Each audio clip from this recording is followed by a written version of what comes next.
നമസ്കാരം.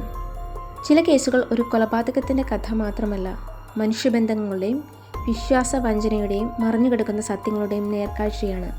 കേരളത്തെ ഞെട്ടിച്ച പനമരം മർഡർ കേസിൽ എന്താണ് യഥാർത്ഥത്തിൽ സംഭവിച്ചത്?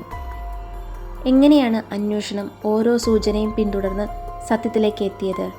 ഈ കേസിൻ്റെ സംഭവവികാസങ്ങളും അന്വേഷണത്തിലെ നിർണായക വഴിത്തിരിവുകളും തെളിവുകളും നമുക്ക് വിശദമായി പരിശോധിക്കാം.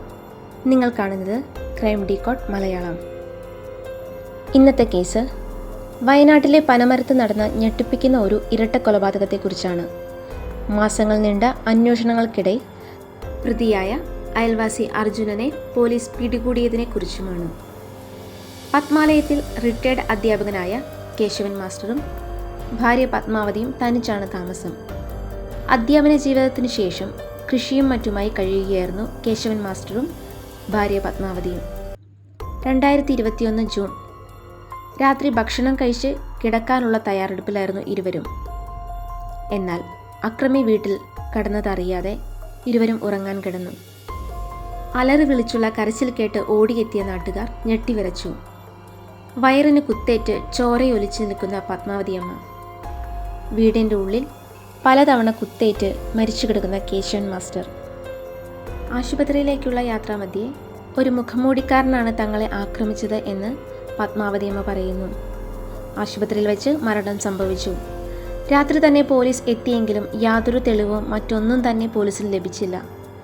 മോഷണ ശ്രമമാണ് എന്ന പ്രാഥമിക നിഗമനത്തിലേക്ക് പോലീസ് എത്തിയെങ്കിലും കാര്യമായ സ്വർണമോ മറ്റു ഉരുപ്പടികളോ നഷ്ടപ്പെട്ടിട്ടുണ്ടായിരുന്നില്ല. 3 മാസത്തോളം പോലീസിനെ കുഴക്കിയ ചോദ്യങ്ങൾ ഇതായിരുന്നു: ആരാണ് കുറ്റവാളി, എന്തിനു വേണ്ടിയാണ് ഈ കൊലപാതകം ചെയ്തത് എന്നിങ്ങനെ. യഥാർത്ഥത്തിൽ എത്ര കൊലയാളികൾ എന്ന് പോലും പോലീസിന് അറിയാൻ സാധിച്ചില്ല. പിന്നീട് നാട്ടുകാരിലേക്കും അടുത്തറിയാവുന്നവരിലേക്കും അന്വേഷണം ആരംഭിച്ചു. ഡിവൈഎസ്പിയുടെ നേതൃത്വത്തിൽ ഒരു സംഘം പനമരത്ത് പ്രത്യേക ക്യാമ്പ് തയ്യാറാക്കി. എന്നിട്ടും ഒരു തുമ്പും പോലീസിന് ലഭിച്ചില്ല. 3000-ഓളം കുറ്റവാളികളെ ചോദ്യം ചെയ്തും 5 ലക്ഷത്തോളം മൊബൈൽ ഫോൺ ട്രാക്ക് ചെയ്തും അന്വേഷണം നടത്തി. വീട്ടിലും പരിസരത്തും നടത്തിയ വിശദ പരിശോധനയിൽ നിർണായകമായ തെളിവുകൾ കിട്ടി. വീട്ടിലെ ഏണിയിൽ നിന്ന് വിരലടയാളവും കൃഷിയിടത്തെ കുളത്തിൽ നിന്ന് രക്തം പുരണ്ട തുണിയും ലഭിച്ചു. ഇതോടെ ഈ തെളിവുകൾ വച്ചായി തുടരന്വേഷണം. ഫോൺ കോളുകളും CCTVയും പരിശോധിച്ചു. എന്നിട്ടും പ്രതിയെക്കുറിച്ച് യാതൊരു തെളിവും ലഭിക്കുന്നില്ല. 3 മാസമായിട്ടും പ്രതിയെക്കുറിച്ച് ഒരു തുമ്പും ലഭിക്കാത്തത് വയനാട് പോലീസിന് തന്നെ ആകെ നാണക്കേടായി. ഉന്നത ഉദ്യോഗസ്ഥരുടെ സമ്മർദ്ദം അന്വേഷണ സംഘത്തിന്മേൽ ഉണ്ടായി. സർക്കിൾ ഇൻസ്പെക്ടർമാർ മുതൽ സിവിൽ പോലീസ് ഓഫീസർമാർ വരെയുള്ള ഉന്നത ഉദ്യോഗസ്ഥർ ചേർന്ന് ഒരു ടീം വിപുലമായി അന്വേഷണം നടത്തി. പല രീതിയിലുള്ള തെളിവെടുപ്പും നടത്തി. വലിയ രീതിയിലുള്ള വിവരശേഖരണം നടത്തി. അവസാനം 100 കണക്കിന് ആളുകളിൽ നിന്ന് ഒരാളിലേക്ക് മാത്രമായി ചുരുങ്ങി. അർജുൻ, അതായിരുന്നു അയാളുടെ പേര്. കേശവൻ മാസ്റ്ററുടെയും ഭാര്യ പത്മാവതിയുടെയും അയൽവാസിയാണ് അർജുൻ. ബാംഗ്ലൂരുവിലും ചെന്നൈയിലും ഹോട്ടലുകളിലും റിസോർട്ടുകളിലും ജോലി ചെയ്തിരുന്ന അർജുൻ ലോക്ക്ഡൗൺ സമയത്താണ് നാട്ടിലെത്തിയത്. കോവിഡിൽ ജോലി പോയതോടെ നാട്ടിൽ കൂലിവേല ചെയ്യുകയായിരുന്നു. മോഷണമായിരുന്നു അർജുൻ്റെ ഉദ്ദേശം.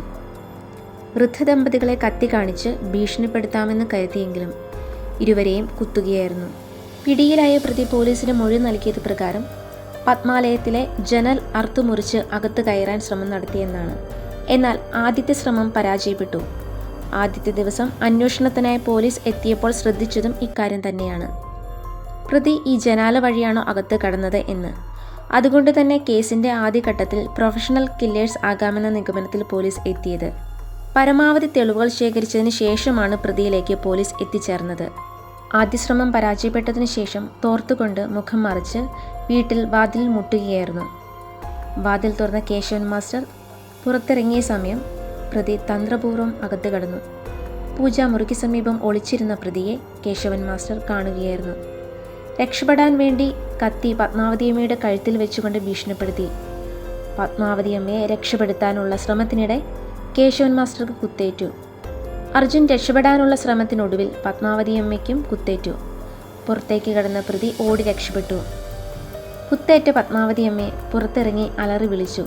അതു കേട്ടാണ് നാട്ടുകാർ ഓടിയെത്തിയത്. കത്തി വാങ്ങിച്ച കടയിൽ ചെന്ന് പ്രതിയുമായി തെളിവെടുപ്പ് നടത്തി പോലീസ്. പ്രദേശവാസിയുടെ മൊബൈൽ മോഷ്ടിച്ചതിനും പ്രതിക്കെതിരെ കേസ് എടുത്തിട്ടുണ്ടായിരുന്നു. മോഷണ ശ്രമത്തിനിടെ കുത്തേറ്റതുകൊണ്ട് തന്നെ അയാൾ മോഷണത്തിന് ശ്രമിക്കാതെ അവിടെ നിന്ന് രക്ഷപ്പെടുകയായിരുന്നു. ചോദ്യം ചെയ്യാനായി അർജുനനെ വിളിച്ച സമയം സ്റ്റേഷനിൽ നിന്ന് ഇയാൾ ഇറങ്ങി ഓടുകയും വസ്ത്രത്തിൽ ഒളിപ്പിച്ച എലിവിഷം കുടിച്ച് ആത്മഹത്യയിൽ ശ്രമിക്കുകയും ചെയ്തിരുന്നു. ഏറെ പ്രയത്നങ്ങൾക്ക് ശേഷം കുറ്റവാളിയെ കണ്ടെത്താൻ അങ്ങനെ പോലീസ് സേനയ്ക്ക് കഴിഞ്ഞു.